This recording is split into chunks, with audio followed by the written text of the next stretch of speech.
حضرت عمر بن عبدالعزیز کے زمانے میں نا ایک سید صاحب کہتے میری 4 بیٹیاں تھیں تو مجھے ضرورت تھی، میری کوئی مدد نہیں ہو رہی تھی، میں درود شریف پڑھتے پڑھتے سو گیا تو مجھے خواب میں محبوب پاک کا دیدار نصیب ہوا۔ فرماتے میں نے استغاثہ پیش کیا کہ حضور پریشان ہوں، بیٹیوں کا باپ ہوں، تو نبی پاک علیہ السلام نے فرمایا تو عمر بن عبدالعزیز کے پاس جا۔ عمر بن عبدالعزیز وہ باکمال شخص ہے جو روزانہ 10 سپارے قرآن پاک کے پڑھتا ہے، 10,000 بار مجھ پر درود و سلام پڑھتا ہے۔ کتنے سپارے؟ ہم تو خیر سارے مصروف ہیں، 10 لائنیں بھی نہیں پڑھ سکتے، ہم تو بڑے بیزی لوگ ہیں۔ ہم قرآن شریف پڑھیں گے تو فیس بک کون چلائے گا؟ ہم اگر قرآن شریف پڑھیں گے تو وہ واٹس ایپ پہ ٹائم کون دے گا؟ ہم تو بیزی ہیں، بہت زیادہ مصروف ہیں۔ ہم اگر تھوڑی دیر قرآن شریف کھولیں گے تو وہ جو سیاسی تبصرہ سارا دن کرنا ہوتا ہے وہ کہ گرنا نہ جائے کوئی آسمان سے چیز، ہم تو مطلب بیزی ہیں۔ بادشاہ وقت کے بادشاہ 10,000 مرتبہ درود و سلام، اللہ اکبر۔ بس بندہ ارادہ کر لے تو اللہ اسے موقع بھی عطا فرمائی دیتا ہے، اللہ اس کی مدد کرتا ہے۔ 10,000 بار پڑھتے تھے تو نبی پاک علیہ السلام نے کیا خوبصورت بات ارشاد فرمائی۔ محبوب فرمانے لگے 2-4 دن پہلے نا عمر بن عبدالعزیز نے 3,000 درود شریف کم پڑھا ہے، اسے جا کے کہے 500 دینار جرمانہ دے، وہ 500 لے آ، تیرا کام بن جائے گا۔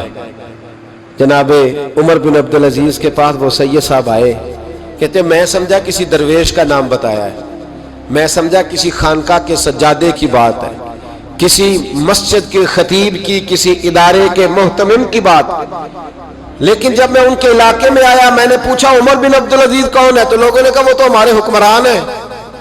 میں نے کہا بادشاہ؟ لے چلو۔ جب میں گیا تو بڑا عالی شان جبہ، سر پر تاج، دائیں بائیں دربار میں لوگ۔ پھر میرے دل میں خیال آیا میں غلط آدمی کے پاس تو نہیں آ گیا، یہ کون شخص ہے؟ لیکن جب میں لوگوں سے پوچھا کہ یہ عمر بن عبدالعزیز ہی ہے، کہا وہی ہے۔ کہتے میں ان کے قریب گیا، دیکھو راز کھول رہے ہیں۔ کہتے میں کان میں جا کے کہا 10,000 درود شریف پڑھتے ہو؟ کہتے انہیں شاک لگا، جھٹکا، یوں دیکھا، تجھے کس نے بتایا؟ میں نے کہا کوئی ہفتہ سوا پہلے 3,000 کم بھی پڑھا ہے۔ کہتے ہیں وہ تو ٹھٹھرنے لگے، فٹافٹ میرا بازو تھاما، کونے میں لے گئے، کہنے لگے یہ تو میری بیوی کو بھی نہیں پتا کہ میں پڑھتا ہوں، یہ تو میرے خاص خادم کو بھی نہیں پتا، یہ تو میرا اور خدا کا، میرا اور مصطفیٰ کا راز ہے، اللہ رسول سے میرا راز ہے، تجھے کیسے پتا چلا؟ تو کہتے ہیں وہ سید صاحب کہتے ہیں میں نے ان سے کہا کہ جن کے ساتھ آپ کا راز ہے مجھے انہوں نے ہی بتایا ہے، رازدار نے ہی بتایا ہے۔ اور محبوب نے فرمایا میں سید ہوں، مجھے گھر میں ضرورت تھی، صدقہ زکوٰۃ لے نہیں سکتا، مجھے حضور نے کہا جا اسے کہہ تجھے 500 دینار دے، کم پڑا درود شریف۔ تو کہتے ہیں حضرت عمر بن عبدالعزیز ایک ستون کے پاس چلے گئے اور ستون پر انہوں نے بازو رکھے، چہرہ رگڑ کے چیخے مار کے روئے، تو امیر حرم، میں غریب بے نوا، تو کجا من کجا، کتھے مہر علی تے کتھے تیری ثنا، گستاخ اکھیں کتھے جاڑیاں، کیسے آقاؤں کا بندہ ہوں رضا، بول بالے میری سرکاروں کے۔ رونے لگے، اتنا روئے کہ ان کی تڑپ سے میں بھی رونے لگا۔ فرماتے ہیں میرے اندر بات تھی کہ یہ درویش ہونا چاہیے تھا، یہ ماجرا کیا ہے؟ فرماتے ہیں جناب عمر بن عبدالعزیز جب کچھ ٹھنڈے ہوئے نا طبیعت ان کی، تو بازو سے پکڑ کے مجھے ایک حجرے میں لے گئے، اس کمرے کی طرف سارا محل سارا دربار گزر گیا، اینڈ پہ ایک حجرہ آیا، باہر بڑا خوبصورت اس کے اچھا دروازہ بنا ہوا ہے، قیمتی، لیکن فرماتے ہیں جب کھول کے اندر گئے تو اندر کچا مکان، ایک مٹکا، 2 پیالے مٹی کے، کچھ بڑے بڑے سامان پڑے ہوئے، رسیاں پڑی ہوئی ہیں، سینے کا سامان ہے، کھجور کی چھال پڑی ہے، کچھ ٹوپیاں پڑی ہیں۔ جناب عمر بن عبدالعزیز نے چٹائی اٹھائی، چٹائی سے 500 دینار نکالے اور مجھے دیے، اور کہتے ہیں جب انہوں نے اوپر سے جبہ اتارا تو نیچے سے پھٹا پرانا لباس نکل آیا، اوپر سے جب انہوں نے وہ اتارا تاج تو کھجور کی چھال کی پرانی ٹوپی نکلی، تو میں نے کہا حضور یہ کیا ہے سارا کچھ؟ تو رو پڑے، کہنے لگے اب تجھے رازداروں نے بتایا ہے تو میں کیوں نہ بتاؤں، اب تجھے انہوں نے بتایا جو رازدار تھے تو میں کیوں نہ بتاؤں؟ فرمانے لگے یہ جو میں نے اوپر لباس پہنا ہوا ہے نا یہ بندوں کو دکھانے کے لیے، اور یہ جو میں نے اندر پہنا ہوا یہ رب کریم کو دکھانے کے لیے. باہر اگر میں حکومت نہ سنبھالوں اور اس طرح نہ بیٹھوں تو انصاف کون قائم کرے؟ فرمانے لگے اللہ کی قسم 10 روپے بھی کبھی مال خزانہ سے نہیں لیے. میں رات جب فارغ ہوتا ہوں تو میں اور میری بیوی یہاں آ کے بیٹھتے ہیں. وہ بچوں کے پاس بیٹھ کے ٹوپیاں سیتی ہے تو میں یہاں بیٹھ کے ٹوپیاں سیتا ہوں. ٹوپیاں سیتا رہتا ہوں, مصطفیٰ پہ درود و سلام پڑھتا رہتا ہوں, چٹائیاں بناتا رہتا ہوں, بیچتا رہتا ہوں. اور فرمانے لگے تھوڑے تھوڑے کر کے نا میں نے پیسے رکھے تھے. خیال تھا کہ کوئی غریب آئے گا تو مدد کروں گا. خیال تھا کہ اگر ارادہ بنا تو حج پہ جاؤں گا. مجھے کیا خبر تھی کہ میرے یہ پیسے اتنے نصیبوں والے ہیں کہ میں اپنے نبی کے حکم سے خرچ کروں گا. اپنے محبوب کے کہنے پر اتنے میرے نصیب, اتنا میرا مرتبہ اور مقام. میرے عزیزو, ان لوگوں کے جب راز کھلیں گے, ان لوگوں کے جب راز کھلیں گے, ان لوگوں کے جب راز کھلیں گے تو انہیں اللہ بڑے درجے عطا فرمائے, ان کو اللہ بڑے مرتبے اور بڑے مقام عطا فرمائے. ان پر اللہ تبارک و تعالیٰ کی خاص رحمتیں ہوں. وہ لوگ جنہوں نے نام و نمود نہیں بنایا, چھپ چھپا کے دین کی نوکریاں کرتے رہے, کونے میں ہو کر کام کرتے رہے, انہیں اللہ جب اجر دے گا تو بڑا دے گا. ہمیں بڑا شوق ہے عہدوں پہ جانے کا, سیاسی, سماجی, رفائی, بلکہ ہر آدمی کہتا ہے اللہ کا بڑا شکر ہے جی کسی کونے سے آپ پوچھیں گے تو پہنچ جائیں گے. کیا اس کا فائدہ ہے؟ بڑے سارے لوگ تھے, ہم تو صرف کہتے ہیں نا کونے سے پوچھنا تو پہنچ جاؤ گے, تو بڑے سارے لوگ تھے جو پورے پورے شہروں کے مالک تھے, ان کے نام رجسٹریاں تھیں, ان کے نام ہر چیز درج تھی. کدھر گئے وہ؟ کہاں گئے؟ یہ جب راز کھلیں گے تو مشکل ہو جائے گی. ہمارے سینوں کے اندر جو کچھ چھپا ہوا ہے, سینوں کے اندر, یہ جب کھلتا ہے تو حالات بگڑتے ہیں. اپنی ضمیر کی آواز کو سنیں, اندر دیکھیں من کیا کہہ رہا ہے. ہمیں پتہ ہوتا ہے سچ کیا ہے, ہمیں پتہ ہوتا ہے جھوٹ کیا ہے, ہمیں پتہ ہوتا ہے خیر کیا ہے, ہمیں پتہ ہوتا ہے شر کیا ہے. ہمیں خبر ہوتی ہے کہ میں خوابوں کی دنیا میں زندہ ہوں. ہمیں پتہ ہے ہم جھوٹ کے سہارے وقت گزارے, ہمارے علم میں ہے ہم کہاں کھڑے, لیکن بس زندگی گزر رہی ہے. ہم ضمیر کی آواز پر ہم اس کی آواز کو سنتے نہیں, روز دبا دیتے ہیں. نبی رحمت علیہ الصلوۃ والسلام نے فرمایا 2 منہ جس شخص کے ہوتے ہیں وہ لعنتی ہوتا ہے. 2 منہ. یا رسول اللہ 2 منہ کس کے ہوتے ہیں؟ فرمایا ایک کے پاس جاتا ہے تو کہتا ہے تیرا ہوں, پلٹ کے دوسرے کے پاس آتا ہے تو اسے کہتا ہے میں تیرا ہوں. سب کا بنا رہتا ہے. کچھ لوگوں کو شوق ہے سارے مجھے اچھا کہیں. کیوں تجھے سارے اچھا کہیں بھائی؟ وجہ بالکل نہیں کہنا چاہیے, بالکل نہیں. اگر سارے لوگ رب رسول کے بارے میں معاذ اللہ درست نہیں ہے, بڑے کافر نہیں پائے جاتے دنیا میں. اتنی بڑی ہستیوں پر جب دنیا کا اجتماع مکمل نہیں ہو سکا تو نے یہ کیسے دعویٰ کر لیا سارے مجھے صحیح کہیں؟ کیوں تو اس چکر میں ہے؟ ساروں کا صحیح کہنا ضروری نہیں, تیرا صحیح ہونا ضروری ہے. لوگوں کا تجھے صحیح سمجھنا ضروری نہیں, تیرا صحیح, بولیے, تیرا صحیح ہونا. مکہ تو سارا مخالف تھا, عرب تو سارا مخالف تھا. اب اگر بات یہی ہوتی تو پھر ابو بکر صدیق کو چاہیے تھا نا جدھر سارے جا رہے ہیں ادھر جاتے. انہوں نے یہ نہیں دیکھا کہ لوگ کیا کہہ رہے ہیں, انہوں نے یہ دیکھا کہ میرا ضمیر کیا کہہ رہا ہے. اندر دیکھے, اندر سینوں کے راز جو چھوئے, پتہ ہے صحیح کہ کیوں جھوٹ کی زندگی گزارتے ہیں, کیوں دوگلا پالسی سے وقت گزارتے ہیں, کیوں ہم اس طرح کرتے ہیں. اندر دیکھے, اندر جھانکے, اندر گواہی دیتا ہے آپ کا کہ حق کیا ہے, سچ کیا ہے. اندر سے پوچھیں. حضرت وابسہ رضی اللہ تعالیٰ عنہ حضور علیہ السلام کے صحابی ہے, کہتے ہیں میں گھر کے اندر تھا تو میرے دل میں خیال آیا میں حضور سے پوچھوں نا نیکی کیا ہوتی ہے اور بدی کیا ہوتی ہے, خیر کیا ہے شر کیا ہے, پوچھوں نا. کہتے ہیں میں گھر کے اندر ارادہ کیا, ارادہ کر کے میں مسجد نبی میں پہنچا تو رش تھا, بہت سارے صحابہ بیٹھے تھے, میں پیچھے بیٹھ گیا تو محبوب فرمانے لگے ادنو منی یا وابسہ, وابسہ میرے قریب آ جا. فرماتے ہیں میں آ کے درمیان میں بیٹھ گیا تو حضور مسکرا کے فرمانے لگے چل اور قریب آ جا. اور قریب آیا تو حضور کہنے لگے ادنو منی, چل یار اور قریب آ جا. کہتے میں اتنا قریب آیا کہ میرے گھٹنے حضور کے مقدس گھٹنوں سے مس ہونے لگ گئے. حضور نے فرمایا کیسے آئے ہو, کیسے آئے؟ کہتے ہیں میں بولنے ہی لگا تھا کہ حضور فرمانے لگے تو بتائے گا کیا پوچھنے آیا کہ میں بتاؤں؟ موج ہے آج, محبوب کا دروازہ رحمت کھلا. فرمایا میں نہ بتاؤں تو کیا پوچھنے آیا تھا؟ کہا حضور آپ بتائیں تو پھر تو کمال ہو جائے. تو محبوب نے فرمایا تو نے زبان سے تو نہیں کہا پر دل میں تو سوچ کے آیا تھا. آج حضور سے پوچھوں گا نیکی کیا ہوتی ہے بدی کیا ہوتی ہے، کہتے میرا چہرہ کھل اٹھا. میں نے کہا حضور واقعی آپ اللہ کے سچے رسول ہیں، یہی پوچھنے آیا تھا. نبی پاک نے میرے سینے پہ ہاتھ مارا، فرمایا جا میں نے تیرے دل کو دین کا عالم بنا دیا ہے، اپنے دل سے پوچھ لے، تیرا دل ہی تجھے فتویٰ دے دیا کرے گا. آج کے بعد تیرا دل تجھے بتائے گا کہ نیکی کیا ہے اور بدی. بولیے نیکی کیا ہے اور بدی کیا ہے، تیرا دل تجھے بتائے گا. اس سے فتویٰ لے لے، پوچھ لے نیکی کیا ہے بدی کیا ہے. او بھائی ضمیر کی آواز سنے، پوچھے یہ آپ کو کیا کہہ رہا ہے. ہمیں پتہ ہوتا ہے ہم غلط ہیں، صحیح نہیں چل رہے. کس بات کا انتظار ہے؟ موت کا، گاڑی کی ٹکر ہونے کا. ہم کس بات کا انتظار کر رہے ہیں کہ جب رپورٹ کرائیں تو اس کے اندر کوئی بیماری نکل آئے؟